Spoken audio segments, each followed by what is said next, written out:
Shri George Joseph, ഇവിടെ നമുക്കറിയാം ഏതൊക്കെ രീതിയിലാണ് ട്രാഫിക് നിയന്ത്രണങ്ങൾ ട്രാഫിക് പോലീസിന്റെ സംവിധാനത്തിൽ തന്നെ ഏർപ്പെടുത്തിയിരിക്കുന്നത് എന്നുള്ളത്.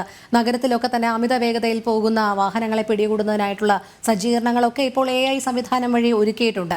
അതിനിടയിലാണ് ഇത്തരം ടിപ്പർ അപകടങ്ങൾ നടക്കുന്നത്, ജീവനും നിരത്തിൽ പൊലിയേണ്ടി വരുന്നത്. ഇവിടെ ക്രമസമാധാന ചുമതലയുള്ള പോലീസ് ഉദ്യോഗസ്ഥരും അതോടൊപ്പം ഗതാഗത വകുപ്പുമൊക്കെ കർശനമായി ഈ നിയമം പാലിക്കുകയും കൃത്യമായ രീതിയിലുള്ള നിയന്ത്രണങ്ങളും അതോടൊപ്പം ഇൻസ്പെക്ഷനുമൊക്കെ നടത്തുകയാണെങ്കിൽ ഇത്തരം അപകടങ്ങൾ കുറയ്ക്കാം എന്ന് തന്നെയാണോ താങ്കളുടെ നിഗമനം? അങ്ങനെയൊക്കെ തന്നെ. കാരണം ഇതിനകത്ത് നമുക്കിപ്പോൾ സുധീറിൻ്റെ പനവിള ജംഗ്ഷനിലെ ആ ടിപ്പർ ലോറി അദ്ദേഹത്തിൻ്റെ പുറത്തൂടെ കയറിപ്പോയി. ഒരു കുടുംബം, 2 പെൺകുട്ടികളാണ് അങ്ങേർക്കുള്ളത്.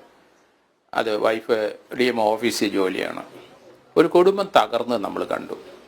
അതുപോലെ തന്നെ ഒരു BDS വിദ്യാർത്ഥി അത് വിഴിഞ്ഞത്ത് ഒരു കല്ല് തലയിലോട്ട് വന്നു. അദ്ദേഹം മരണമടഞ്ഞു. ഓൺ ദ സ്പോട്ടിൽ മരിച്ചു 2 പേരും.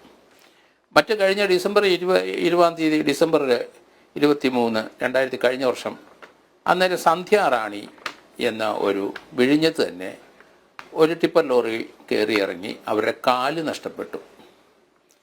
അതുപോലെ പാറശാല, നമ്മൾ ഈ തമിഴ്നാട്ടിൽ നിന്നാണ് തോന്നുന്നു ഈ കല്ലുകളൊക്കെ വരുന്നത്. പാറശാല, നെയ്യാറ്റിൻകര ആ റോഡിലൊക്കെ ഭയങ്കര പ്രശ്നമാണ്. കാരണം നേരത്തെ ആ ട്രാൻസ്പോർട്ടിൽ അദ്ദേഹം പറഞ്ഞ പോലെ മാക്സിമം ലോഡ് ഒരു ദിവസം അടിക്കണം. അപ്പം ട്രിപ്പ് എത്ര കിട്ടുന്നതോ നല്ലത്. അപ്പോൾ അത്രയും വരുമാനം കൂടും, അത്രയും ടിപ്പറിൻ്റെ ഉടമസ്ഥന് വരുമാനം കൂടും, അതോടൊപ്പം തന്നെ ഡ്രൈവർക്കും വരുമാനം കൂടും.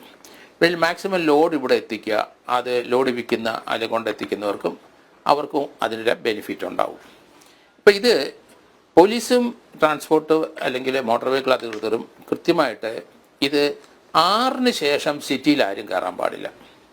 6 മണിക്ക് ശേഷം ഒരു ടിപ്പർ ലോറിയും പാറശാലയിൽ നിന്ന് വരരുത്. കാരണം കുട്ടികൾ ട്യൂഷൻ പോകുന്നത്, അതുപോലെ 2 വീലറിൽ പോകുന്ന ഓഫീസ് ജീവനക്കാരൊക്കെ നെയ്യാറ്റിൻകരയിൽ നിന്നൊക്കെ ട്രിവാൻഡ്രത്ത് വരുന്നുണ്ട്. 6 മണിക്ക് തന്നെ എല്ലാവരും തിരിക്കും. റോഡ് വളരെ ബിസിയാവും 6-ന് ശേഷം. രാത്രി 8 വരെ ജീവനക്കാരും കുട്ടികളൊക്കെ വീട്ടിൽ ചെല്ലാൻ 8 മണിയാവും. അപ്പോൾ 6-നും 8-നും ഇടയ്ക്ക് ഈ റോഡിൽ കൂടെ ഒന്നും, നാഷണൽ ഹൈവേ കൂടെ ആയാലും ശരി, വാഹനം എല്ലായിടത്തും ഭയങ്കര തിരക്കല്ലേ, നമ്മൾ കാണുകയല്ലേ. കരമന മുതൽ അങ്ങ് പാറശാല വരെ എന്തൊരു തിരക്കാണ്. അപ്പോൾ അത് പോലീസ് എൻഫോഴ്സ് ചെയ്യണം, അല്ലെങ്കിൽ മോട്ടോർ വെഹിക്കിൾസുകാർ അത് എൻഫോഴ്സ് ചെയ്യണം. 6-ന് ശേഷം ഒരു കാരണവശാലും, നമുക്ക് പല കുടുംബങ്ങളും നശിക്കുകയാണ്, ഒരു കാരണവശാലും റോഡിൽ ടിപ്പർ ഇറങ്ങാൻ പാടില്ല.